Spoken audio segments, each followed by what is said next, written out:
nyampe kastil tuh mayat tuh udah banyak kali bertebaran. Di lubang-lubang tadi, di sumur, di sungai, pokoknya di sekitaran kastil itu tuh udah nggak terhitung lagi lah banyaknya mayat di situ. Pas masuk pun di setiap sudut kastil ada mayat.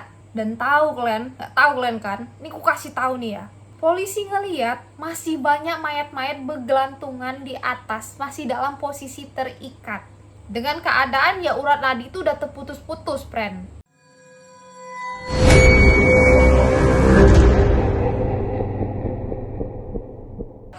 Assalamualaikum warahmatullahi wabarakatuh. Udah lama kita nggak ketemu ya. Mungkin ada sekitar 2 minggu lebih ya. Sebelumnya aku mohon maaf karena aku baru sempat membuat video sekarang karena keluarga aku memang lagi kemalangan, friend. Nenek aku berpulang beberapa minggu yang lalu, jadi kita semua sibuk di kampung halamannya nenek aku. Dan sekarang aku baru kembali ke rumah lagi, makanya aku baru sempat bikin video. Jadi sejauh ini kayak mana puasa kalian? Masih aman-aman aja kan? Kalian belum ada yang tempus kan? Lagi masih bisa puasa, mari kita berpuasa ya. Dan aku mau ngucapin selamat menunaikan ibadah puasa. Semoga kita senantiasa selalu didekatkan dengan hal-hal yang baik ya, friend. Dan selama bulan Ramadan ini mari kita beramal ibadah yang banyak, semakin mendekatkan diri sama Allah Subhanahu wa Ta'ala, karena kita belum tentu, friend, ketemu sama bulan Ramadan selanjutnya. Jadi mari kita memanfaatkan waktu dengan sebaik-baiknya. Dan PTW sekarang lagi hujan, friend, di luar. Jadi kalau misalnya suaranya agak terganggu, aku mohon maaf ya sebelumnya. Sebelum kalian protes sama aku ngasih tahu dulu. Karena aku take video ini di bulan Ramadan, dan ini sekarang di jam-jam 10 atau jam 11-an, yang mana orang-orang tuh masih tadarusan di masjid gitu ya. Dan kebetulan rumah aku dekat masjid, jadi kayaknya masuk nih suaranya ke video ini. Minta maaf lagi aku ya. Aku dan sekeluarga pokoknya minta maaf lah. Walaupun belum lebaran, aku duluan ya, friend. Dan pertemuan kali ini tema kita masih sama, tentang kasus kriminal yang kali ini berasal dari keluarga bangsawan, tentang psikopat wanita yang sangat-sangat terkenal di dunia persikopatan. Di dunia persikopatan.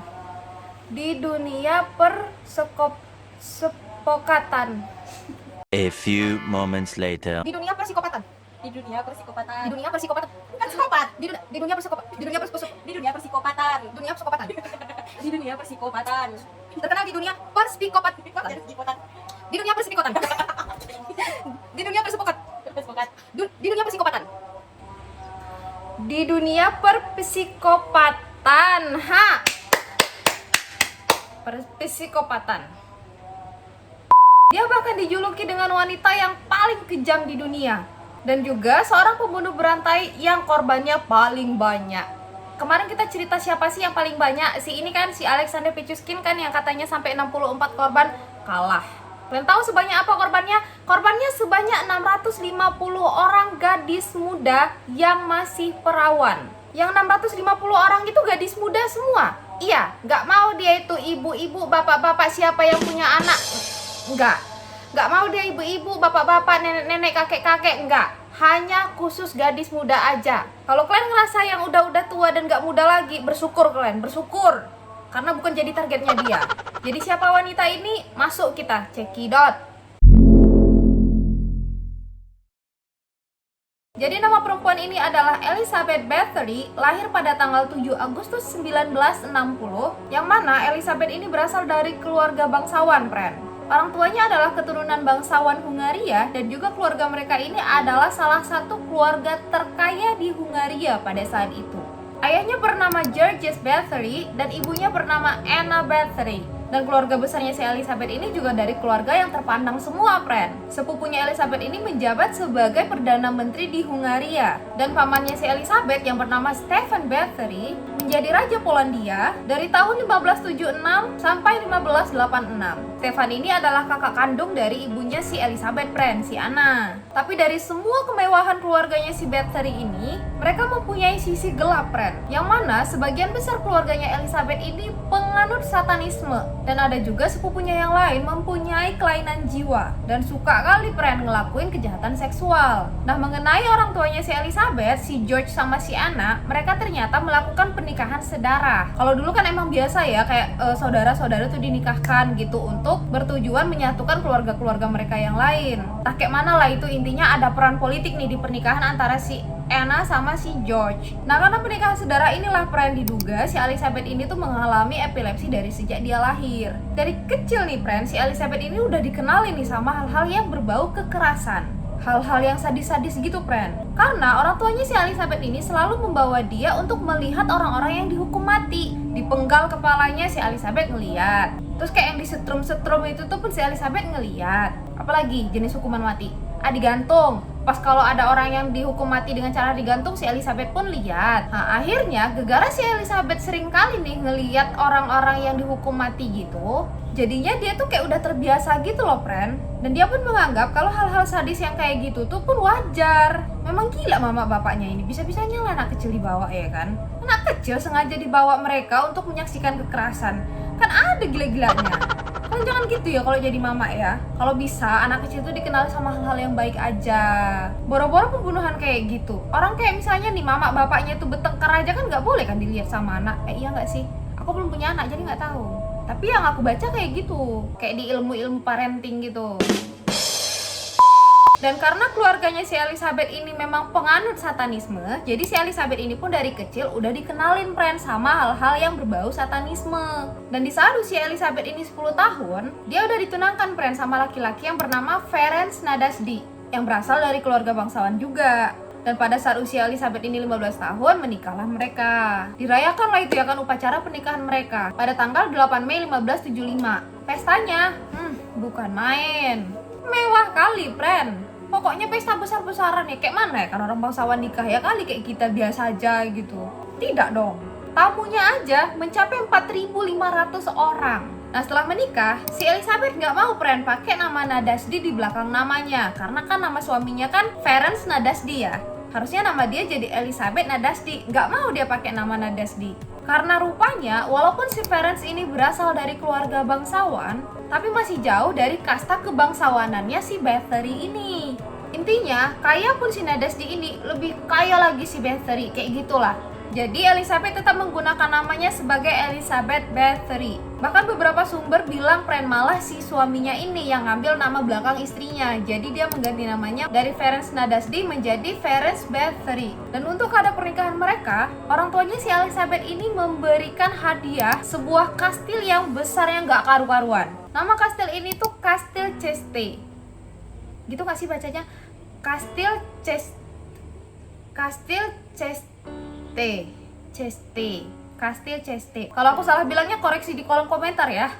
Dan kastil inilah yang nanti akan menjadi tempat tinggal mereka, friend. Setelah 3 tahun mereka menikah, tepatnya di tahun 1578, si Ferenc, suaminya si Elizabeth, diangkat jadi kepala komandan pasukan Hungaria untuk melawan kekaisaran Ottoman. Dan selama perang ini, suaminya Elizabeth ini tuh terkenal kali sama keberaniannya. Bahkan dia dianggap sebagai pahlawan di Hungaria. Dia dapat julukan Black Hero of Hungary. Dan sejak saat suaminya ini udah mulai ikut perang, ya mereka jarang bareng-bareng dong. Karena suaminya lebih sering menghabiskan waktunya di medan perang, sementara si Elizabeth sibuk berbisnis, ngurusin bisnis dan perkebunan mereka, friend. Dan karena suaminya ini sibuk kali di medan perang, akhirnya si Elizabeth ini merasa kesepian dia. Mulailah si Elizabeth ini berselingkuh sama banyak pria.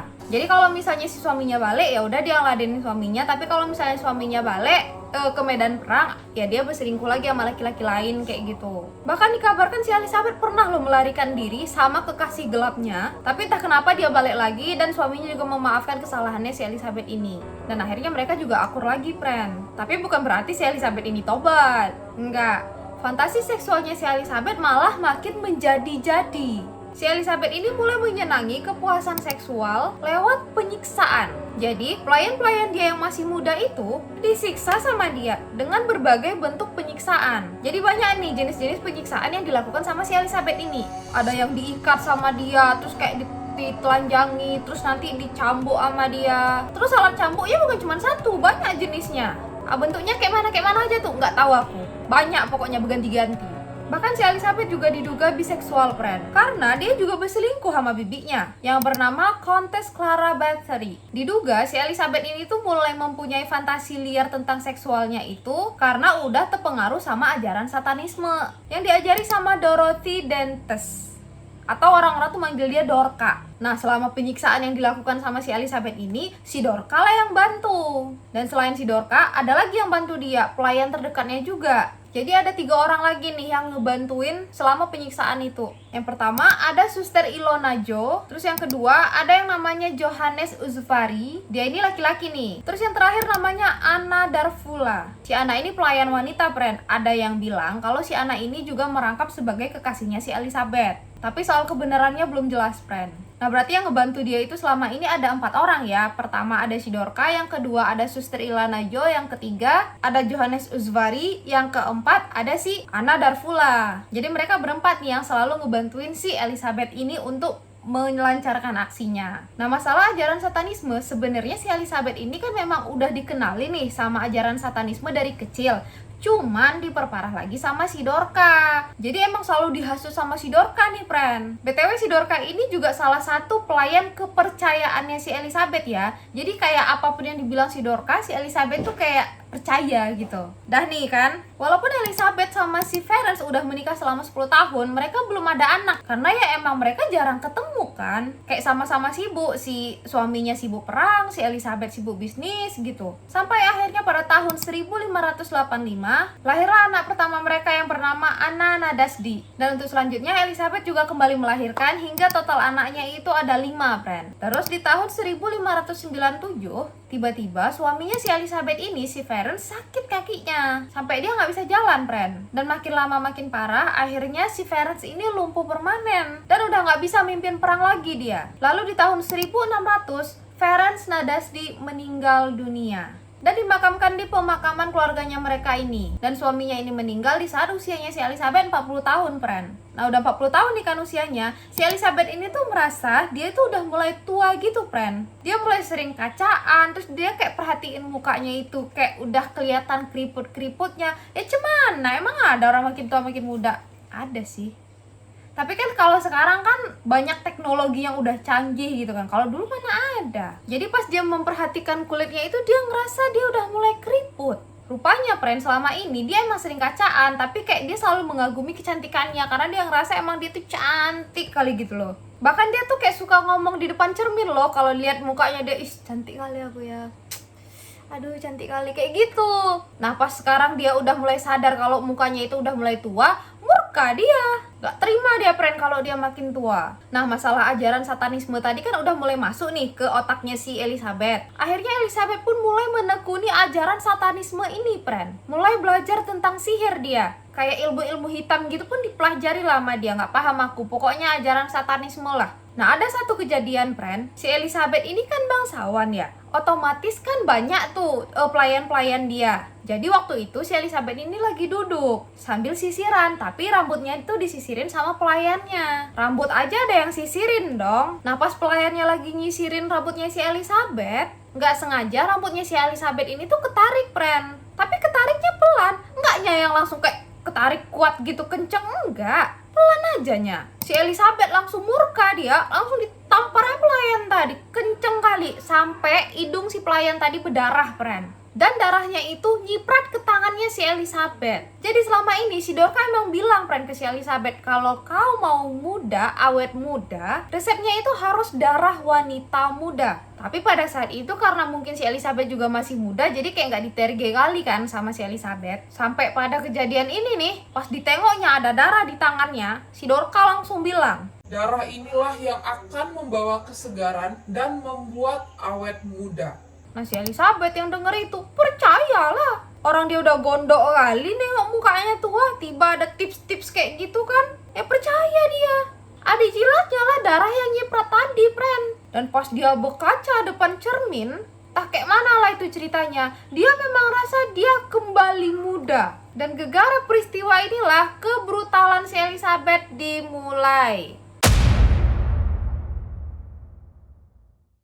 Semua pelayan-pelayan Elizabeth yang masih muda diburu sama dia untuk diambil darahnya tuh, friend. Gak dibunuh ya, darahnya doang diambil sama dia. Kayak mana itu? Satu-satu nih pelayannya ini diambilin darahnya. Makin lama makin banyak yang jadi korban. Ya diambilin darahnya, lama-lama kan meninggal ya, orang kehabisan darah.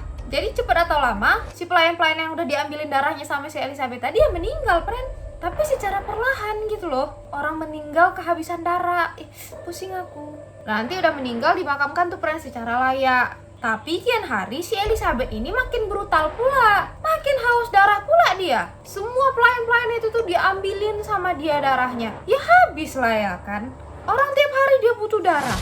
Nah karena pelayan di kastilnya udah habis, dia harus muter otak dong. Kayak mana caranya dia selalu dapet darah-darah gadis muda. Akhirnya dia buka lowongan kerja palsu, friend, untuk kerja di kastilnya. Tapi ya untuk gadis muda aja, nggak mau dia kalau ada om-om datang ke situ kastilnya minta kerjaan, nggak mau. Khusus wanita muda aja. Beneran kerja? Ya enggak. Jadi lowongan kerjanya tuh ece-ece aja, friend, biar orang-orang tuh berdatangan ke kastilnya. Dah, mulailah berdatangan korban-korbannya ini. Beraksi lah dia. Mulai disiksanya gadis-gadis yang berdatangan ke kastilnya itu. Ini si Dorcas selalu bantuin si Elizabeth nih ya. Si Jo, si Anna, satu lagi siapa tadi si suster itu?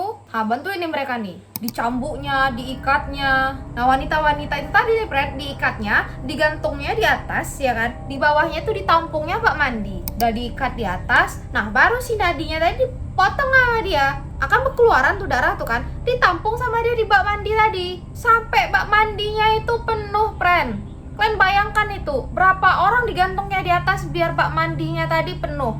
Nah nanti udah penuh bak mandinya itu, mandi dia. Orang di mana-mana berendam air panas. Si Elizabeth beda, berendam darah. Darah kan amis ya. Jadi dia meyakini kalau dia mandi darah tuh itu bisa bikin dia lebih awet muda lagi. Nah kayak gitulah terus yang dilakuin sama si Elizabeth ini, friend. Kalau dia mau mandi, dikanya orang, diputusnya nadi orang tadi, ngalir darahnya, ditampungnya bak mandinya di bawah itu. Pokoknya si korbannya si Elizabeth tadi juga terus berdatangan ke kastilnya. Nyampe kastil disiksa, diiris, darahnya dimandiin. Dah gitu ya. Nah masalah lowongan kerja ece-ece tadi tuh masih berlanjut terus ya, friend. Nggak di stop tuh, nggak. Ya kayak mana ya, karena orang dia selalu butuh. Dan yang datang ke kastil dia ini udah bukan puluhan orang, friend. Udah ratusan orang nih yang datang ke kastilnya dia. Ya berharap orang-orang yang datang itu dapat pekerjaan gitu ya. Nggak taunya datang-datang disiksa. Dan disiksanya itu ngeri kali loh, friend. Tahu kalian kulit kan? Ini kulit ya. Dipotong-potongnya. Kadang digigitnya, karena ada beberapa mayat yang ditemukan ada bekas gigitannya. Terus kadang nanti dipukulnya pakai benda tumpul. Terus dia juga suka masukin benda-benda tajam ke tubuh korbannya loh, kayak jarum, tusuk gigi, gitu-gitulah pokoknya. Ya gimana caranya tersiksa dulu. Ya kalau kayak gitu pelan-pelan meninggal juga kan. Nah di awal-awal tadi kan masih dimakamkan secara layak tuh kan korban-korbannya, karena mungkin masih hitungan ya puluhan. Sekarang udah ratusan kan. Ya mana sanggup lagi makamin secara layak. Jadi friend, kalau ada yang mati nih ya, dibuangnya aja ngasal gitu. Dibuangnya ke belakang kastilnya, dibuangnya ke sungai, ada yang ke hutan, dan ada juga yang ke sumur atau ke lubang-lubang yang ada di sekitaran kastilnya itu. Dan ada juga yang dibuang secara asal di sudut-sudut kastilnya itu, friend. Di dalam kastilnya. Dah bukan di luar kastil, di dalam pun ada mayat. Jadi kayak ketemu mayat dalam kastil itu tuh udah biasa aja. Apalagi di luar-luarnya makin biasa lah. Dia juga ada menyimpan mayat korbannya di kamar bawah tanah kastilnya, yang udah dikenal sebagai ruang penyiksaan. Dan pastinya aksinya ini tuh dibantu sama 4 orang tadi. Dan yang lucunya lagi, 4 orang ini tuh juga ikut nyiksa. Jadi bukan si Elizabeth aja nih yang nyiksa, yang 4 ini juga ikut. Apalagi si Dorcas nih ya, dia selalu ada di garda terdepan untuk nyiksa. Urusan memandikan si Elizabeth pakai darah tadi pun dia juga tuh.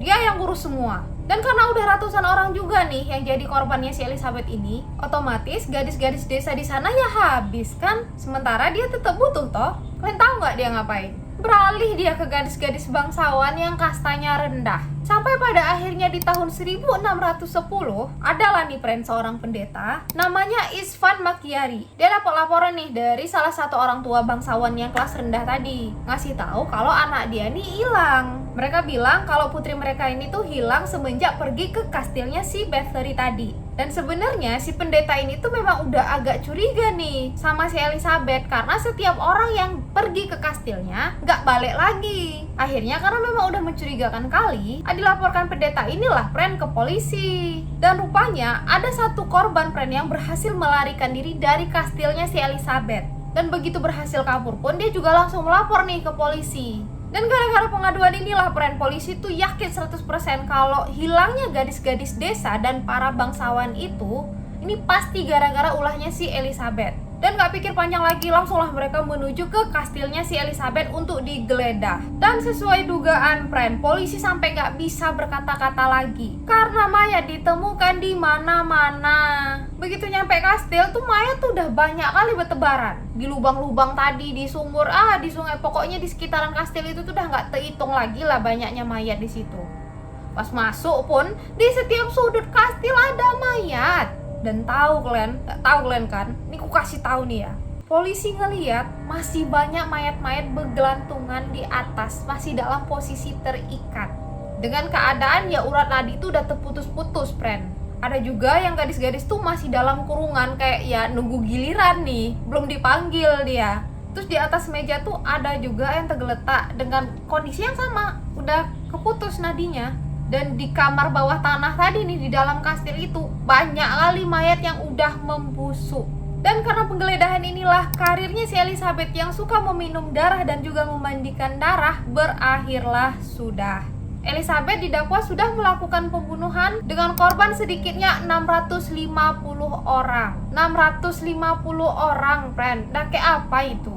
Dan banyak juga mayat-mayat yang gak ditemukan, mungkin mereka buangnya tuh agak jauhan gitu ya. Dan 4 kaki tangannya tadi semuanya dihukum mati. Dorca yang dianggap sebagai pelayan setianya Elizabeth dihukum mati dengan cara disiksa sampai mati pada tahun 1611. Dan pelayan lainnya dihukum mati dengan ada cara yang dihukum gantung. Dan ada juga yang dibakar di tiang pancang di tahun yang sama juga ya, di tahun 1611. Lalu hukuman Elizabeth apa? Dihukum mati juga enggak? Sayangnya enggak, friend, karena Elizabeth adalah seorang bangsawan. Karena pada saat itu kaum bangsawan enggak boleh dihukum mati. Itu ketentuan di sana pada saat itu, friend. Elizabeth mendapatkan hukuman dikurung seumur hidup di dalam kastilnya. Jadi dibuatin kamar gitu, friend, kamar kurungan. Enggak ada jendela, enggak ada pencahayaan dari luar, cuma dibuatin lubang kecil aja untuk dimasukin makanan sama minuman. Lalu setelah 4 tahun dikurung, tepatnya pada tanggal 21 Agustus 1614, Elizabeth meninggal dunia di dalam kurungannya pada usia dia yang ke-54 tahun.